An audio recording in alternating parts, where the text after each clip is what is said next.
tinga chak pindura no ne pianto ye tichin nyana bako tinga la pindura no ne pianto gaye tichin ti kadile tinga chak pindura no ne pianto gaye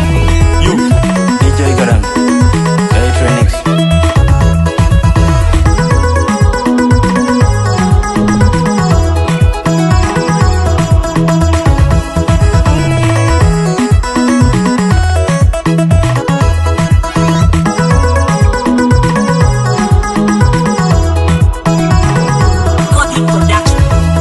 Garida jayo tang yurgu dayo almaton dit ni jaganya ipyoy agor na piel windi not ni windi dudik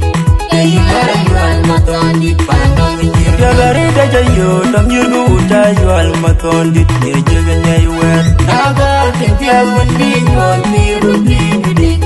ay garayo almaton dit pandang yir garida jayo tang yurgu dayo almaton dit ni jaganya ipyoy agor na piel windi not ni windi dudik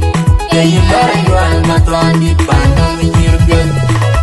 yir go dayo almaton dit ay yir windi ganya jaga pielare mukaya yir windi ganya mukaya yir windi ganya jaga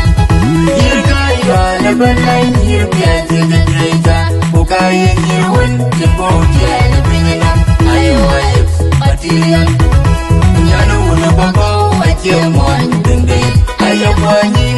ni ya jatin bulan yenga tanoy pinang mulayo alangini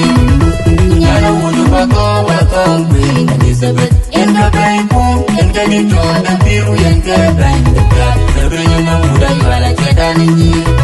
nakor nyan kewen bepandu jodi gayilor mulayo maton di bako nangini ayo nangini bakawan ng iyak Laban antiyan ng inyir diyanin Nyir kayo alaban na inyir Biyan sugat na ita Bukayin nyirwin Lembotia Labinyanam Ayawayip Matiliam Kunyana una bakaw Ajir muan Tende Ayabuan nilang Chani Ajatin bulan yin ka Taloy Napinyanam Layo alang inyir Kunyana una bakaw Atang Queen Elizabeth Enga baby Enga ni John Biru Enga banda Labinyo ng mulayo ala jadani nyir Nakor nyan gawin Bapandu jodi kayo loru Dagwal maton di bakawan ng inyir